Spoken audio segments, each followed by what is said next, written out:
Imaginez-vous vous réveiller et découvrir qu'un opérateur de téléphonie mobile vient de révolutionner le marché des voitures électriques. Eh bien, c'est exactement ce qui se passe.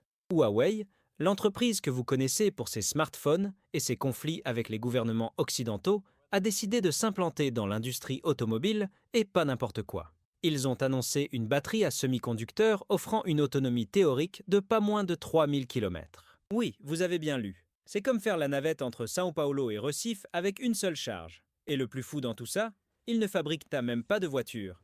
La batterie a une densité énergétique de 500 Wh, soit le double de la célèbre cellule K3680 de Tesla. Et cela change tout. Jusqu'à présent, tout le monde pensait que seuls les constructeurs automobiles dotés d'usines géantes et de décennies d'expérience pouvaient mener la course. Mais Huawei a démontré qu'avec de la recherche, de l'audace et des investissements importants dans l'innovation, n'importe quel géant technologique peut briser les règles. Et voyez-vous, cela a donné des maux de tête à de nombreux dirigeants, voire des insomnies. Bien sûr, beaucoup étaient méfiants au début. Après tout, une entreprise de télécommunications promettant des batteries miracles, on dirait une de ces histoires trop belles pour être vraies. Mais lorsque les données techniques ont commencé à émerger, avec des résultats de laboratoire, des brevets déposés et des partenaires majeurs dans le secteur énergétique chinois, les choses sont devenues sérieuses. Ils ne rêvent plus, ils agissent. Et cela, mon ami, change complètement le climat de l'industrie de la mobilité électrique. Ce qui est effrayant ou passionnant, selon le point de vue, c'est ce que cette technologie implique concrètement. Avec une telle batterie, on peut créer des voitures beaucoup plus légères, avec moins de cellules, moins de pièces, moins dépendantes des infrastructures de recharge et, surtout, plus abordables. Et si vous pensez que cette batterie sera réservée aux voitures de luxe, détrompez-vous. Toute technologie est coûteuse au départ, mais avec le temps et l'échelle, elle devient la norme. Vous souvenez-vous du prix d'un téléviseur LED en 2010 ? Cette autonomie absurde soulève une autre question intéressante. Avons-nous vraiment besoin de tout cela ? Bien sûr, personne ne parcourra 3000 km d'affilée, mais là n'est pas la question. Ce qui est vraiment en jeu, c'est la liberté. Imaginez ne plus avoir à vous soucier de l'autonomie pendant des semaines, ou pouvoir traverser des régions reculées sans craindre de tomber en panne de batterie. Il ne s'agit pas seulement de confort, mais d'un changement de mentalité. Une nouvelle façon de concevoir la possession d'une voiture électrique. Et pour ceux qui pensent qu'il ne s'agit que de discussions techniques, il est bon de rappeler que l'impact de cette situation se répercute directement sur nos portefeuilles. Si une technologie permet d'utiliser moins de lithium, moins de cobalt ou moins de terres rares, son coût tend à baisser. Si l'autonomie est plus importante, il faut moins d'infrastructures de recharge. Cela signifie moins de dépenses pour les producteurs et, espérons-le, des prix plus bas pour les acheteurs. Bien sûr, cela ne se fera pas du jour au lendemain, mais la voie est toute tracée. Bien sûr, une batterie avec une autonomie aussi incroyable soulève une question inévitable. Est-elle capable de supporter les contraintes du monde réel ? Et c'est là qu'intervient l'un des principaux problèmes des batteries à semi-conducteurs, la dégradation accélérée. Depuis des années, c'est le talon d'Achille des technologies les plus prometteuses. Il s'avère que, dans ces batteries, le point critique a toujours été l'interface entre le lithium métallique et l'électrolyte solide. Cela peut paraître technique, mais c'est là que tout se passe comme par magie, et où tout peut mal tourner. Le problème est que cette zone subit une tension constante. À mesure que la batterie se charge et se décharge, le lithium se dilate et se contracte, tel un ballon qui se gonfle et se dégonfle sans cesse. Cela provoque des micro-fissures qui, à terme, entraînent une baisse de performance. Inutile de promettre 3000 km si, en quelques mois, la batterie n'en offre même pas la moitié. Huawei connaissait cet obstacle et c'est précisément là qu'ils ont décidé de s'y attaquer de front, en misant sur une solution jamais mise en œuvre avec succès auparavant. Leur solution a pris la forme d'un dopage chimique innovant. En ajoutant de l'azote à des électrolytes à base de sulfure, l'entreprise affirme avoir stabilisé le point de contact entre le lithium et l'électrolyte solide. Concrètement, cela réduit les fissures internes et prévient la dégradation des performances au fil du temps. L'objectif est de maintenir la stabilité de la batterie, même après des centaines, voire des milliers, de cycles de charge. Si ce procédé fonctionne réellement en dehors du laboratoire, nous serions à un tournant dans l'histoire de la mobilité électrique. Et ce n'est pas que de la théorie. Huawei a déposé des brevets détaillant cette technologie et a mené des tests avec des partenaires industriels. Ce n'est plus une belle présentation PowerPoint. Bien sûr, l'industrie attend toujours des résultats à grande échelle, mais le simple fait qu'ils prétendent avoir trouvé une solution fonctionnelle à ce problème a déjà créé un engouement dans le secteur. Car, soyons francs, résoudre ce casse-tête n'est pas une simple avancée. C'est presque comme trouver la pièce manquante d'un puzzle inachevé. Le plus intriguant est que cette solution provient précisément d'un domaine où Huawei domine déjà, l'ingénierie des matériaux et des semi-conducteurs. L'entreprise possède des décennies d'expérience dans la manipulation de structures microscopiques dans les puces et les capteurs. La transition vers les batteries semble donc naturelle. C'est peut-être précisément pour cela qu'elle a réussi à trouver une voie là où les géants traditionnels de l'industrie ont trébuché pendant des années. Parfois, un regard extérieur permet de voir ce que d'autres ont pris l'habitude d'ignorer. Il est indéniable que Huawei est arrivé avec la volonté de changer les règles du jeu. Ils ne se contentent pas de faire toujours la même chose, ils essaient de faire les choses différemment et mieux. Cette approche, qui consiste à affronter le problème de front et à proposer des solutions innovantes, témoigne d'une soif d'innovation que de nombreux constructeurs automobiles ont perdue il y a des décennies. C'est comme si Huawei disait « Bon, si personne n'a résolu le problème, nous le résoudrons ». Et le plus fou, c'est qu'ils y parviennent peut-être. S'il y a bien une chose qui éloigne encore beaucoup de gens des voitures électriques, c'est le temps de recharge. Car, soyons honnêtes, personne n'a envie de rester une demi-heure à attendre que sa batterie soit pleine, à une station-service, alors que son voisin, équipé d'un moteur thermique, a déjà disparu au bout de 5 minutes à la pompe. Mais cette excuse est peut-être en fin de vie, et Huawei le sait. L'entreprise promet que sa nouvelle batterie à semi-conducteur offrira une autonomie de 480 km en seulement 5 minutes de charge. Oui, 5 minutes, soit le temps de boire un café.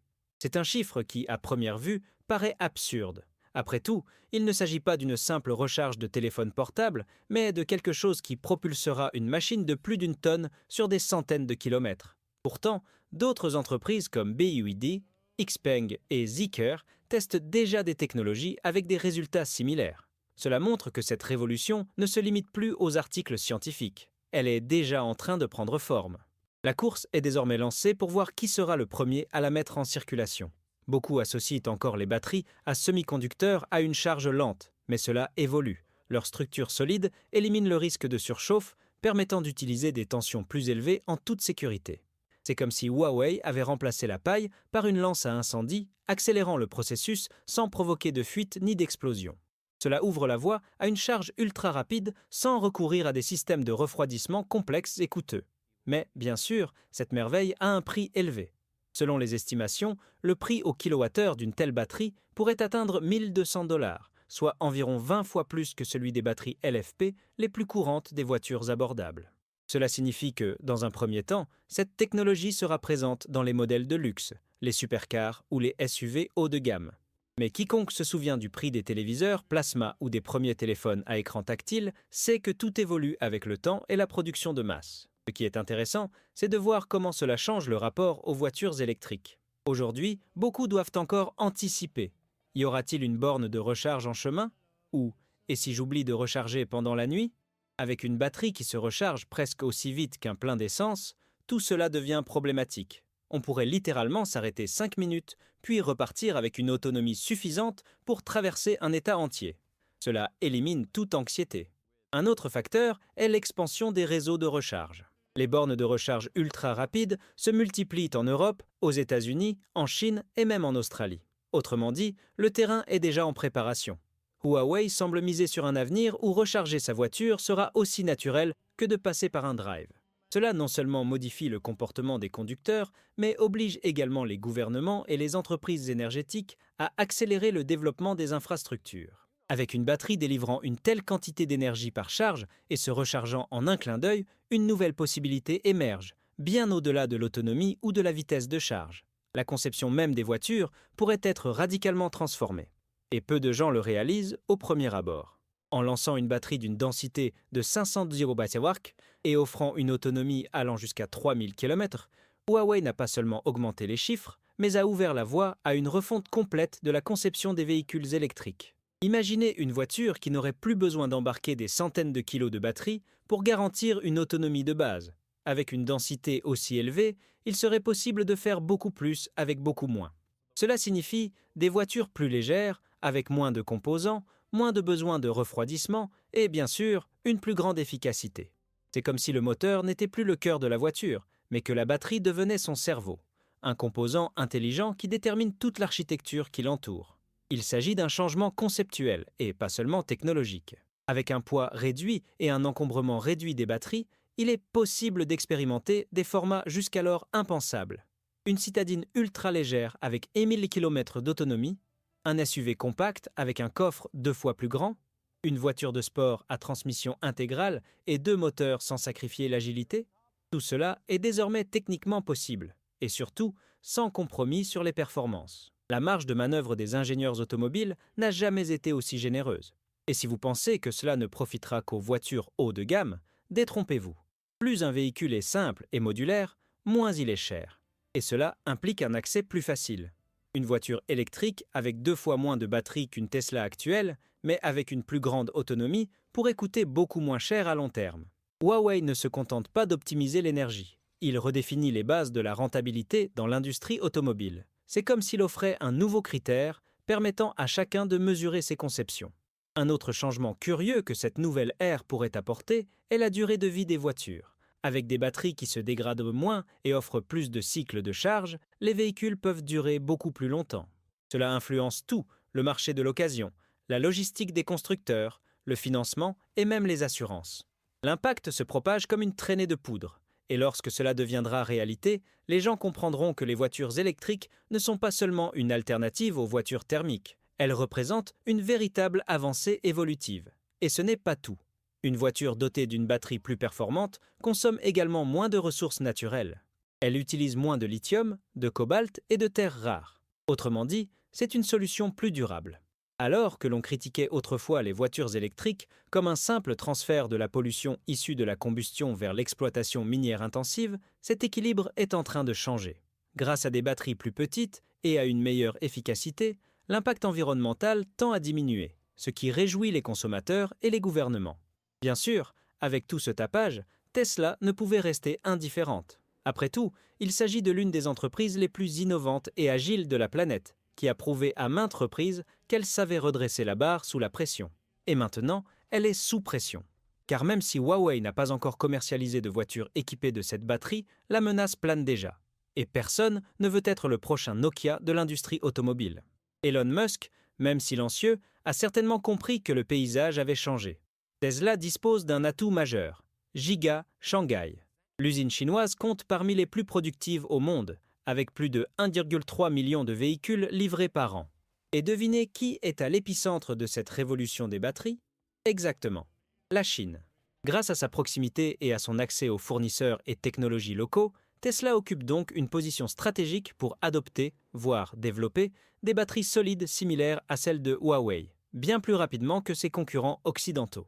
Imaginez maintenant cette batterie à l'intérieur de la très attendue Model 2, la voiture abordable de Tesla qui devrait coûter environ 25 000 $. Avec son autonomie incroyable, sa recharge en 5 minutes et son prix de plus en plus compétitif, cette voiture pourrait tout simplement écraser la concurrence. Surtout dans les régions où les infrastructures de recharge sont encore insuffisantes, comme certaines régions d'Afrique, d'Amérique latine ou d'Asie du Sud-Est. Une voiture comme celle-ci, avec une autonomie de 2000, voire 3000 km, changerait la donne pour des pays entiers. Et le plus intéressant, c'est que Tesla, contrairement à d'autres constructeurs automobiles, n'a pas besoin d'attendre que quelqu'un lui livre cette technologie toute faite. L'entreprise a pour habitude de tout développer ou adapter en interne. Tesla possède déjà des brevets déposés pour des électrolytes solides, des anodes en lithium-métal et des systèmes de refroidissement pour batteries avancées. Autrement dit, l'entreprise travaille probablement sur sa propre solution depuis des années, et le succès de Huawei a peut-être servi d'impulsion finale pour tout accélérer. Même si Tesla n'adopte pas la batterie Huawei, la simple existence de cette technologie transforme déjà le marché. Les consommateurs commenceront à se demander « Pourquoi ma voiture électrique ne peut-elle pas parcourir 3000 km ? Ou « Pourquoi dois-je encore attendre une demi-heure pour la recharger ?» Les attentes évoluent, tout comme la perception de la valeur, ce qui pousse toutes les marques à progresser. Tesla, qui a toujours été à l'avant-garde, a désormais un nouveau cap à franchir. Et peut-être y parvient-elle déjà discrètement. Autre point curieux, Tesla adore surprendre. Lancement inattendu, mise à jour logicielle, événements inattendus. Tout cela fait partie de l'ADN de l'entreprise. Il ne serait donc pas étonnant qu'Elon Musk, sans crier gare, prenne la parole et déclare « Au fait, notre nouvelle Model 2 sera équipée d'une batterie à semi-conducteur ». La surprise fait partie du spectacle. Et compte tenu de l'engouement chinois, il serait même prévisible que Tesla réponde de la même manière, en annonçant un impact mondial. Si jusqu'à présent l'accent était mis sur les performances et la stratégie des constructeurs automobiles, il est temps de se pencher sur un enjeu fondamental, la sécurité. Car peu importe qu'une voiture puisse parcourir 3000 km ou se recharger en 5 minutes, si elle prend feu facilement, personne ne voudra prendre le risque. Et c'est précisément là que la batterie à semi-conducteur de Huawei brille d'une manière presque effrayante. Ce qu'ils ont présenté n'est pas seulement une avancée en termes de performance, c'est une révolution en matière de sécurité. Et en matière de batterie, c'est essentiel. La grande avancée réside dans l'élimination des liquides inflammables. Alors que les batteries lithium-ion classiques utilisent des électrolytes liquides qui peuvent s'enflammer en cas de surchauffe ou de choc, les batteries à semi-conducteurs ne brûlent tout simplement pas. Cela change tout. Le risque d'incendie spontané, l'un des pires cauchemars des voitures électriques actuelles, a pratiquement disparu. Pour tous ceux qui ont vu des vidéos de voitures en flammes après des accidents ou des pannes, cette nouvelle est une douce musique. Et ce n'est pas tout. Huawei a également présenté des données indiquant une grande résistance aux températures extrêmes, rendant cette batterie idéale pour les régions glaciales comme le Canada, la Scandinavie ou même les régions montagneuses de Chine. Alors que de nombreuses batteries liquides perdent leur capacité à des températures négatives, la structure solide de Huawei reste stable. Cela garantit un fonctionnement normal de la voiture même pendant les hivers rigoureux, sans aucun souci ni préchauffage prolongé. Ce type de stabilité thermique permet également des applications bien au-delà du secteur automobile. Prenons l'exemple du stockage d'énergie stationnaire. Dans les centres de données isolés, les villages hors réseau, les bases scientifiques en Arctique ou les systèmes solaires hors réseau, autant d'endroits où des pannes ou des explosions seraient catastrophiques. Une batterie à semi-conducteur, présentant un risque d'incendie minimal et une longue durée de vie, devient une option idéale. Il n'est pas exagéré de dire que cela pourrait révolutionner notre façon de stocker l'énergie à grande échelle. Et la durabilité ? Un autre domaine où la batterie Huawei se distingue. Avec une dégradation chimique moindre et une plus grande stabilité à l'interface entre les matériaux, elle a tendance à durer beaucoup plus longtemps que les batteries classiques. Cela signifie qu'en plus d'être sûres, ces cellules sont plus résistantes au temps, aux cycles de charge et aux variations d'utilisation. Une batterie qui conserve sa capacité pendant plus de 10 ans n'est pas seulement une avancée majeure, c'est une économie directe pour les consommateurs et une réduction des déchets électroniques dans le monde. À ce stade, impossible d'ignorer le problème. Tandis que Huawei progresse à toute allure, de nombreux géants traditionnels de l'automobile semblent en difficulté. Toyota, Samsung SDI, QuantumScape, des noms puissants avec des décennies d'expérience, des milliards de dollars et des centres de recherche de pointe. Mais lorsqu'on examine ce qui a été réellement mis sur le marché jusqu'à présent, le contraste est saisissant. Huawei, entreprise technologique sans histoire automobile, mène une course qui devrait être dominée par ceux nés sur ce marché. Ce mouvement révèle une profonde mutation. L'innovation n'est plus l'apanage des constructeurs automobiles. Aujourd'hui, ce sont les entreprises qui donnent le ton grâce à leur ingénierie de pointe, leur expertise en matériaux et leur puissance de calcul. La révolution ne vient plus de l'usine, mais du laboratoire. Dans ce nouveau contexte, Huawei arrive avec plus de 7600 brevets de batteries déposés chaque année, rien qu'en Chine. C'est un véritable déluge de propriété intellectuelle qui intimide même les analystes les plus chevronnés du secteur. Pendant ce temps, de vieilles promesses restent lettres mortes. Toyota, par exemple, a annoncé en 2021 qu'une voiture équipée d'une batterie à semi-conducteur serait bientôt prête. Nous sommes déjà en 2025 et où est-elle ? Rien chez les concessionnaires. Aucun prototype en circulation. Il en va de même pour des startups comme QuantumScape, qui a fait sensation en bourse, a levé des milliards d'investissements, mais n'a jusqu'à présent pas réussi à présenter un véhicule utilitaire doté de sa technologie tant vantée. Le temps passe et la rhétorique commence à paraître répétitive. C'est là que Huawei intervient comme une épine dans le pied. Sans tambour ni trompette, sans campagne de plusieurs millions de dollars, ils sont arrivés et ont mis la technologie sur la table. Brevets déposés, densité énergétique prouvée, solutions chimiques innovantes pour la dégradation. Et tout cela alors que d'autres entreprises promettent encore les bases. Difficile de ne pas remarquer la différence de rythme. Alors que certains débattent encore de la prochaine étape, Huawei pose déjà les jalons. Cela crée un effet domino. Fournisseurs, investisseurs, gouvernements et même consommateurs commencent à considérer ces entreprises traditionnelles avec suspicion. Si elles n'ont pas encore livré, pourront-elles le faire plus tard ? Ce doute est néfaste dans le monde des affaires, car l'innovation n'attend pas. Et celles qui ne savent pas anticiper peuvent perdre leur pertinence en un clin d'œil, surtout dans un secteur en pleine mutation, celui des véhicules électriques.